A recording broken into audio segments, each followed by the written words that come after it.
All right. Fritz Haber and karma. The cost of desire. What is true greatness? What does that mean to be great? Fritz Haber is this fella that was born. I keep wanting to say he was born before Germany was real, but I'm not sure. I know he's born in the Second Reich. He's born in the Second Reich, right? Before before the guy with the toothbrush mustache comes in. Fritz is born into a middle class family, cloth dyers.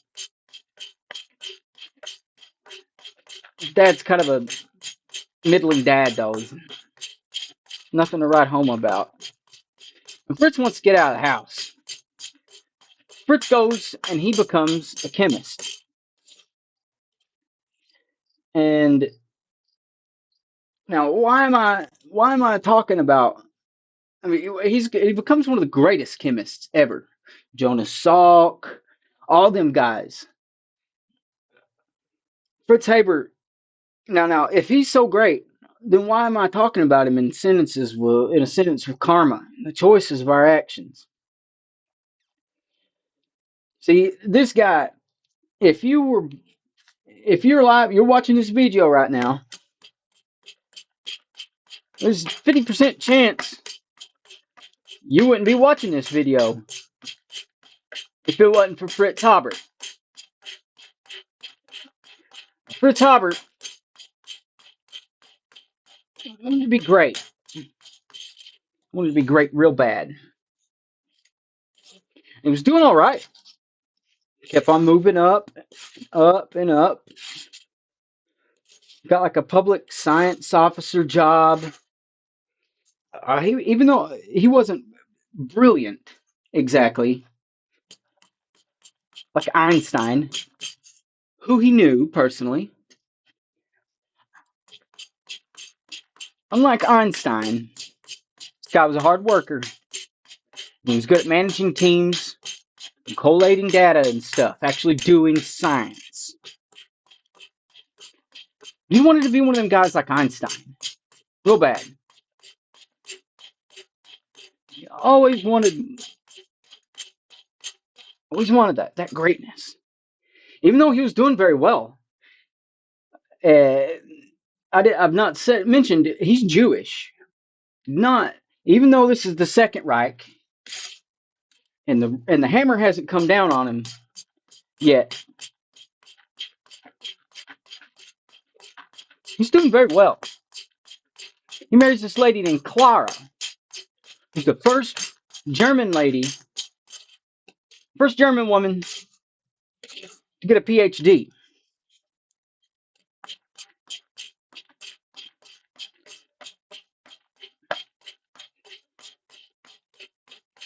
Fritz.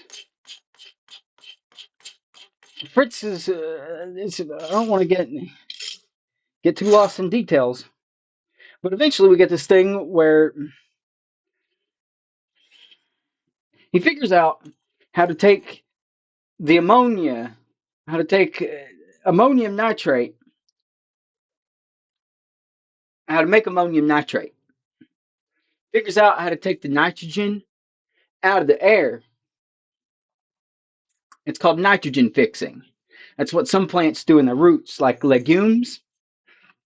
That's why you want them in your garden, because they put nitrogen back out in the dirt, which isn't really something that's a process that has to accumulate. Well, Fritz develops the Haber Bosch process with along with the guys. I guess they had a team too, but the Haber Bosch process has, before it was invented, the world's population is capped at like 4 or 5 billion or something like that. They're just impossible for the planet to feed us all. Uh, well, that's great. That's great, Rob. That's great. And I'll get into actually how that's not great. But where does he where's the karma come in? World War One. World War One. See, our friend Fritz Haber invented, straight up invented chemical weaponry.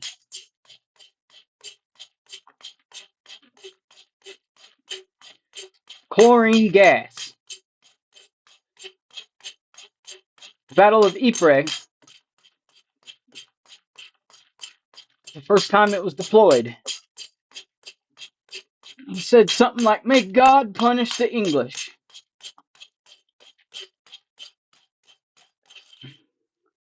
This is a war. This is about cousins fighting.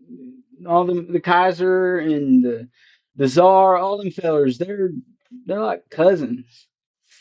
God punish England. He gets awards for this. Einstein doesn't like him for it. Lots of people don't like him for it.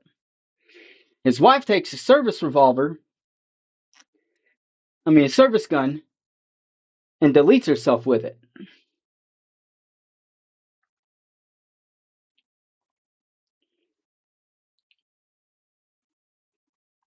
Now Fritz's status only goes so far for him. He didn't follow his buddy Einstein's advice about not working, about not putting too much stock in governance. Because the Nazis came along, they put a hamper on him. They didn't kill him, but his relatives had been sent into the gas chambers. And there's this thing with the Zyklon B that was used in the gas chambers was a derivative of the lice killer that one of his teams developed.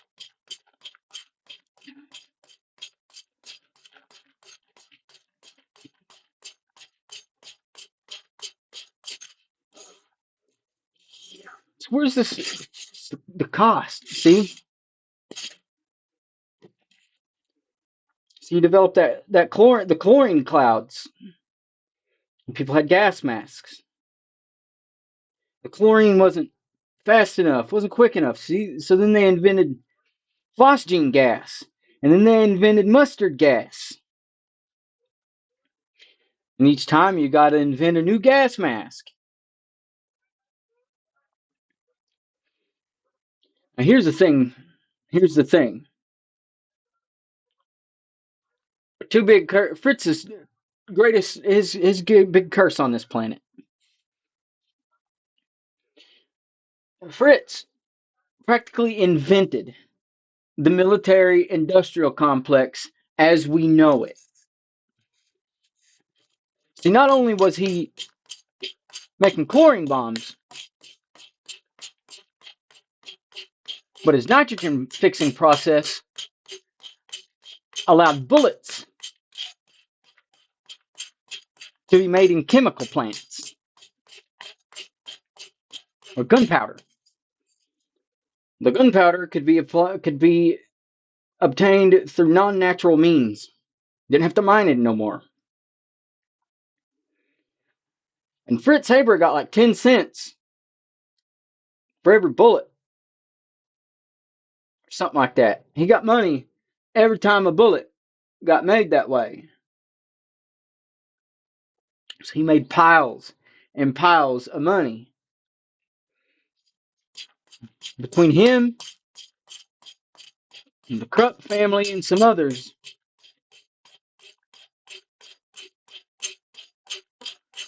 we see what we have now.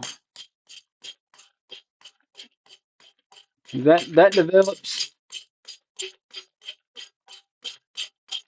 into sitting around wondering if somebody's going to have a war or not, because the ticker tape went down on Raytheon.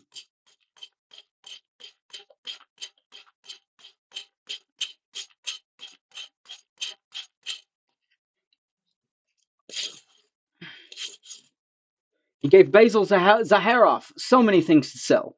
So many things to sell.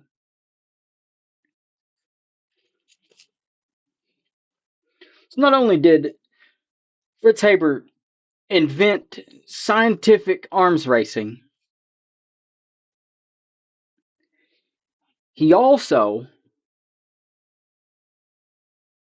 provided us a quick fix for hunger problems. The thing is, the Haber-Bosch process uses petroleum. So even though we have this green revolution, it is in fact not sustainable. We have to keep on pulling out oil to feed everybody now. I'm not, maybe, surely there's a difference. I'm not a chemist, but one likes to think that there's a better solution.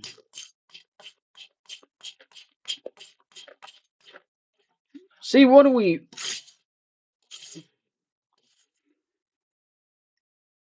we go through life, we want what we want.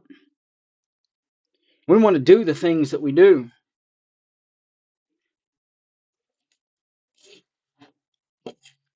But what cost? At what cost?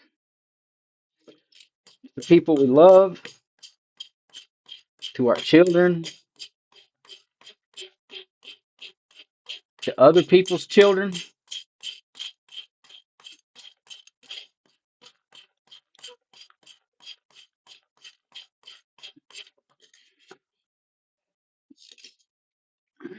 I think it's important